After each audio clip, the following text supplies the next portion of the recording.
Raipur Bharatiya Janata party के प्रफुल्ल विश्वकर्मा ने अपने राजनीतिक सफर 4 बार पार्षद कार्यानुभव को एवं अपने पार्षद कार्यकाल में किए गए विकास कार्यों को पूरब टाइम को बताया। साथ ही साथ भारतीय जनता पार्टी का विचारधारा एवं उनका उद्देश्य को पूरब टाइम को बताया। मैं प्रफुल्ल विश्वकर्मा,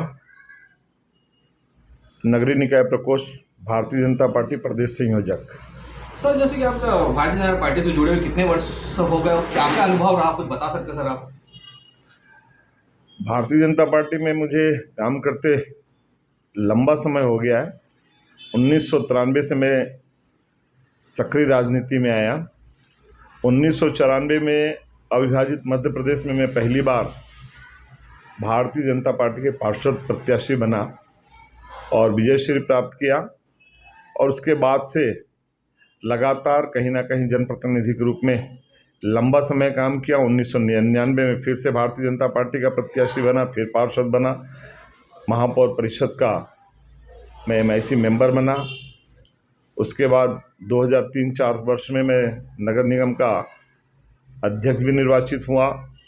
2005 में आयुक्त निरीक्षक जन के पद में मुझे माननीय मुख्यमंत्री जी ने दायित्व दिया। उस दायित्व को 5 साल मैंने निष्ठापूर्वक काम किया, विकलांगों के बीच में, दिव्यांगों के बीच में उनकी सेवा का कार्य किया। उसके बाद 2009 में पुनः पार्षद प्रत्याशी भारतीय जनता पार्टी का तात्यपारा वार्ड से बना, फिर विजयश्री प्राप्त किया। उसी दौरान मैं रायपुर विकास प्राधिकरण का उपाध्यक्ष नियुक्त हुआ। माननीय मुख्यमंत्री जी ने मुझे उपाध्यक्ष बना करके रायपुर के विकास में काम करने का दायित्व दिया। उसके बाद पुनः फिर से एक बार, चौथी बार मैं भारतीय जनता पार्टी का प्रत्याशी के रूप में चुनाव लड़ा, फिर विजयश्री प्राप्त किया और रायपुर नगर निगम में सभापति के रूप में काम किया। इस तरह से लंबा समय मुझे नगरीय निकाय के क्षेत्र में जनप्रतिनिधि के रूप में काम करने का अवसर मिला है। लगातार भारतीय जनता पार्टी के विभिन्न दायित्वों का मैंने निर्वहन किया है, चाहे भारतीय जनता पार्टी प्रदेश वर्किंग कमेटी के माध्यम से हो, चाहे कोंडागांव जिला का जिला प्रभारी के माध्यम से हो। आज वर्तमान में मैं एक विधानसभा, भारतीय जनता पार्टी विधानसभा महासमुंद का विधानसभा प्रभारी भी हूँ। उसके साथ साथ नगरीय निकाय प्रकोष्ठ के नगरीय निकाय के क्षेत्र में भी लगातार काम कर रहा हूँ। पार्षद बना, हम लोग अविभाजित मध्य प्रदेश में पार्षद निर्वाचित हुए। नागरिकों को पीने का शुद्ध पेयजल उपलब्ध नहीं हो पा रहा था, चलने के लिए अच्छी सड़क नहीं मिल पा रही थी। इन तमाम मूलभूत सुविधाओं का अभाव था। लोग गंदी बस्ती में नारकी जीवन जीने के लिए मजबूर हुआ करते थे। इन सब बातों को जनता ने संज्ञान में लाया और आज मैं कह सकता हूं कि हमारे देश के प्रधानमंत्री नरेंद्र मोदी जी स्वास्थ्य जैसी सुविधाओं, स्वच्छता के मामले को भी लेकर के उन्होंने जो अपेक्षा की, और आज हर गली मोहल्ले में स्वच्छता का वातावरण है। लोगों को शुद्ध पेयजल उपलब्ध कराने के लिए केंद्र की सरकार जल जीवन मिशन के माध्यम से हर परिवार के घर तक शुद्ध पेयजल पहुंचाने का काम कर रहा है।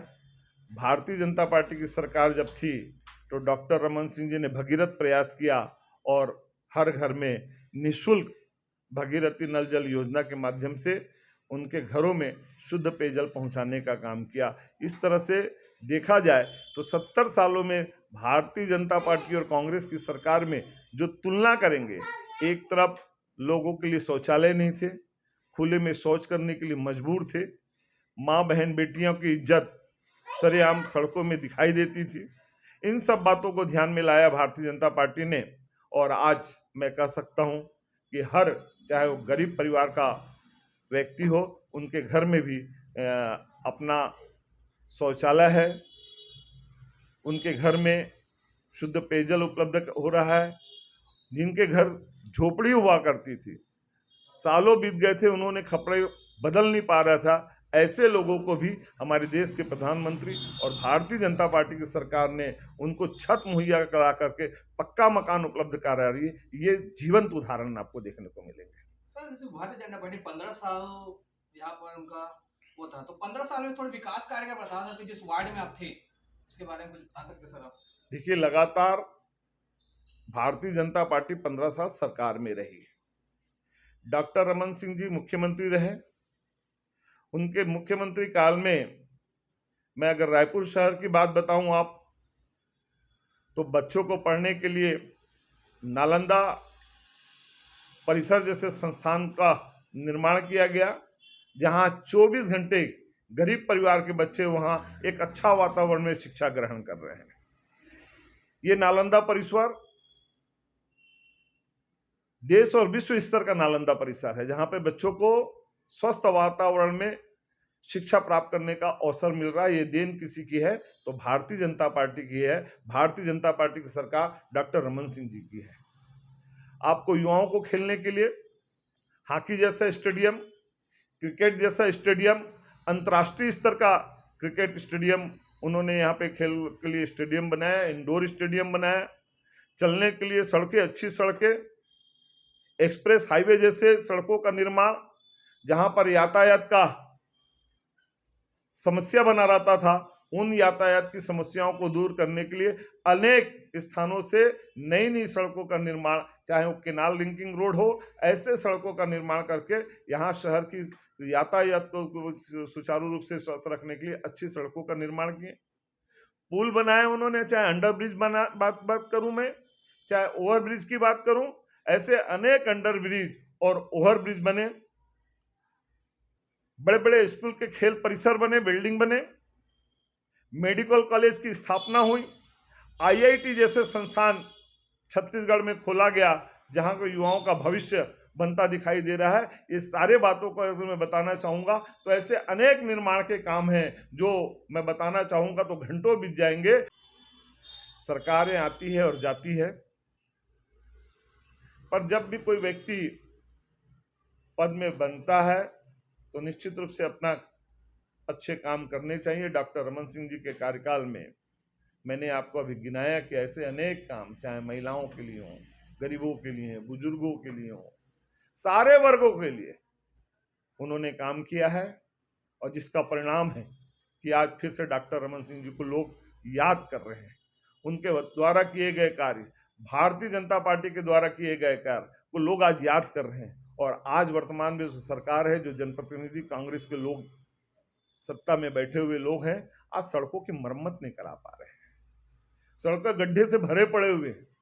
ये रायपुर शहर जो प्रगति के नाम से लगातार नए नए कीर्तिमान स्थापित कर रहा है, आज उस रायपुर शहर को खोदापुर के रूप में जाना जा रहा है।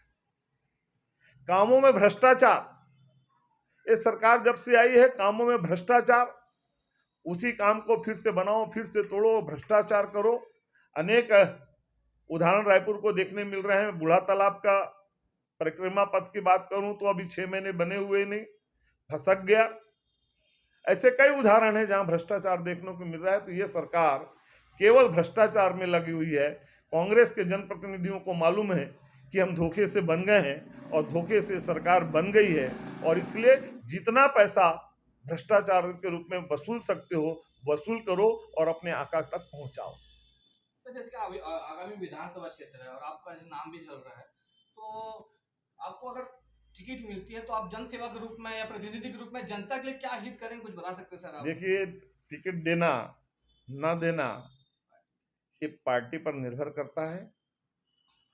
हमारा संगठन कांग्रेस के संगठन से भिन्न है।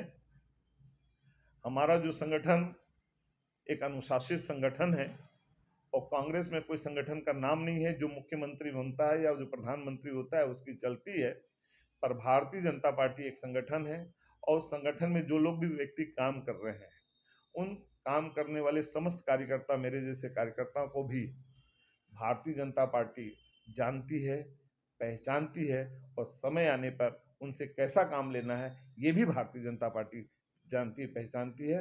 भारतीय जनता पार्टी जिन कार्यकर्ताओं को जो भी काम देती है, जो भी दायित्व देती है, उन दायित्वों को हमारा भारतीय जनता पार्टी का हर कार्यकर्ता सर आंख में रख करके काम करता है, और जो भारतीय जनता पार्टी का निर्देश होता है वो निर्देश का पालन करता है। क्योंकि भारतीय जनता पार्टी चरैवेती है। भारतीय जनता पार्टी एक राष्ट्रवादी संस्थान है, पहला देश है, उसके बाद पार्टी है, फिर परिवार है। तो देश के लिए मर मिटने के लिए हर भारतीय जनता पार्टी का कार्यकर्ता खड़ा हुआ है। जैसे कि इस क्षेत्र में जो विधायक आते होंगे उनके बारे में, उनकी कार्यशैली के बारे में, उनका विकास के बारे में कुछ बता सकते हैं सर आप? किए है कि ना नहीं किए, कुछ बोल सकते हैं इस विषय में आप? आज सारी दुनिया जान रही है। रायपुर के उत्तर के विधायक जो हैं, नमस्ते हैं, केवल नमस्ते करते हैं, हाथ जोड़ो पीछा छोड़ो। उनको समस्याओं से कोई लेना देना नहीं है। वो अभी भारत जोड़ो पर एक यात्रा निकाले हुए हैं और जनता कह रही है कि विधायक जी हाथ जोड़ो और अब पीछा छोड़ो। और दूसरी तरफ विकास उपाध्याय हैं। विकास उपाध्याय से भी लोगों ने जिन अपेक्षाओं के साथ उनको जनप्रतिनिधि बनाया था, आज वही जनता अपने आप को ठगा हुआ महसूस कर रही है। जो अपेक्षाएं लेकर के उनको विजयश्री दिए थे, उन अपेक्षाओं में खरा नहीं हो पा रहे हैं। हर सड़कें टूटी फूटी पड़ी है। इतना अच्छा ऑडिटोरियम बना था, उस ऑडिटोरियम को युवा कांग्रेस के जो कार्यकर्ताओं ने दारू पी करके वहां पर दरवाजे और शीशे कांचों को तोड़ा था, आज उसको नहीं बना पा रहा है। तो ऐसे जो छोटे छोटे से काम को भी अगर विधायक जी नहीं करा पा रहे हैं, तो मैं समझता हूँ ऐसे विधायक का विधायक के पद में बना रहना ये कतई अच्छी नहीं है। और जनता आने वाले समय में इस बात को बिल्कुल सचेत है कि जो काम करेगा, जो जनता के लिए काम करेगा, जो विकास के काम करेगा, उसको विधायक बनाने के लिए तत्पर बैठी है। सर जैसे कि कांग्रेस सरकार ने बहुत सारे वादे किए थे, वो एक दो वादे मैं बताना चाहता हूँ। जैसे कि पट्टा देने की बात की थी, कई जगह पट्टा दिए हुए तो या नहीं दिए नहीं पता। और जैसे कि बेरोजगार भत्ते के बारे में बात करें, किसी चीज को मिल रहा है कि नहीं मिल रहा है? कहाँ दिए पट्टा? बता सकते हो उस विषय में? हर गरीबों को पट्टा ये सरकार कही चुनाव आने के पहले, पर किसको पट्टा मिला? आज इस क्षेत्र में ऐसे बहुत सारे गरीब बस्ती है जो नजूल के क्षेत्रों में लोग रहते हैं, उनसे जाके पूछिए कि पट्टा मिला। आज पट्टे के अभाव में उनका प्रधानमंत्री आवास नहीं बन पा रहा है, क्योंकि उनके पास पट्टा नहीं है। ये सरकार लटकाने अटकाने का काम कर रही है, क्योंकि प्रधानमंत्री आवास यदि मैं पट्टा दे दूंगा, प्रधानमंत्री आवास बन जाएगा, तो लोग प्रधानमंत्री को याद करेंगे। इसलिए सरकार पट्टा देने का वादा किया था, पट्टा नहीं दिया। महिलाओं से उन्होंने हाथ में गंगा जल लेकर के संकल्प लिया था, कसम खाई थी कि हम शराबबंदी करेंगे। महिलाएं बड़ी उत्सुक थी कि कांग्रेस की सरकार आएगी तो शराबबंदी हो जाएगा, कई घर टूटने से बच जाएंगे। पर ये बाहर भूपेश बघेल की सरकार गंगा जल को हाथ में झूठी कसम खाने वाले आज पद पाते ही, सत्ता में आते हुए सारी चीजों को भूल गई। और आज 5 साल होने के जा रहा है, उन्होंने कहीं पे दारू शराब बंदी तो नहीं किया, बल्कि और भी नए नए जगह दारू की दुकान खोल दिया। और नवयुवकों को जिनके हाथों में रोजगार होना चाहिए था, उनको घर घर पहुंचाने के लिए शराब बांटने का काम दिया किसी ने, तो ये कांग्रेस की सरकार ने दिया। नगर निगम में संपत्ति कर आधा, किसका संपत्ति कर आधा हुआ, बल्कि नगर निगम ने संपत्ति का और बढ़ा दिया। बिजली बिल हाफ, बिजली बिल तो हाफ नहीं हुआ, बिजली गोल होना चालू हो गया और बिजली का कीमत में और वृद्धि हो गई, बिजली बिल में वृद्धि हो गया। ऐसे अनेक बेरोजगारों को बेरोजगारी भत्ता, आज किसको बेरोजगारी भत्ता मिला? मैं तो कहना चाहूंगा कि कांग्रेस की सरकार ने बेरोजगारों की बेरोजगारी भत्ता को भी खा गया। अगर बेरोजगारी भत्ता उनके नाम से अगर 2,500 रुपए प्रति माह के हिसाब से देखें, तो 4 साल के बेरोजगारी भत्ता को किसी ने गबन किया है, तो कांग्रेस की भूपेश सरकार ने गबन किया है। और ये सारा पैसा अपनी आका सोनिया गांधी और राहुल गांधी को पहुंचाने का काम कर रहा है। ये भूपेश की सरकार, ये कांग्रेस की सरकार जितने वादे, जितने घोषणाएं उन्होंने की थी जनता के साथ, कसम खा करके इन घोषणाओं को हम कर रहे हैं, हमारी सरकार आएगी तो पूरा करेंगे, पर 36 में से कोई भी वादे पूरे नहीं हुए हैं। और आज छत्तीसगढ़ की जनता अपने को छली हुई महसूस कर रही है, ठगी हुई महसूस कर रही है। और ये समय आ गया है कि फिर से जनता समझ चुकी है कि ये सरकार, ये भूपेश ठगेश है।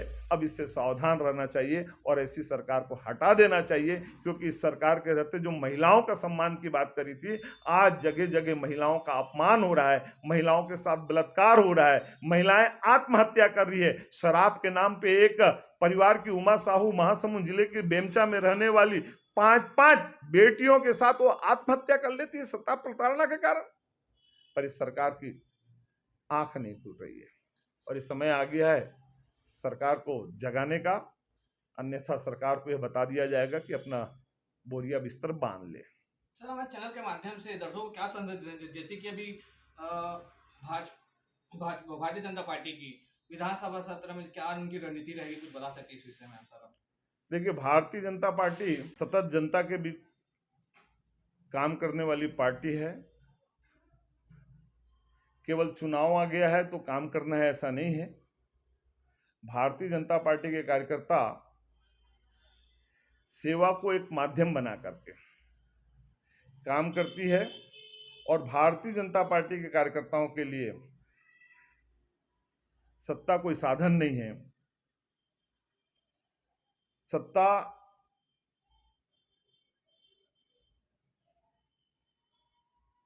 साध्य नहीं है, सत्ता एक साधन है, गरीबों की सेवा का माध्यम। और भारतीय जनता पार्टी के कार्यकर्ता हमेशा जनता की सेवा के लिए समर्पित रहने वाली है और हमेशा सेवा के रूप में काम करती है। मैं तो आम जनता से आह्वान करूंगा और खासकर नवयुवकों से आह्वान करूंगा और उन नौकरियों से भी आह्वान करूंगा कि अभी मतदाता सूची में 18 वर्ष होने वाले 9 मतदाताओं का नाम जोड़े जा रहे हैं। समस्त 9 मतदाता अपने नाम को जुड़ाएं और अपने मताधिकार का उपयोग करें और मताधिकार का उपयोग करके राष्ट्र हित में काम करने वाली सरकार चुनें और देश को आगे बढ़ाएं, प्रदेश को आगे बढ़ाएं, खुद भी आगे बढ़ें। यही मेरी आज सारे नवयुवकों से आह्वान है कि आप आगे बढ़ें, देश को आगे बढ़ाएं।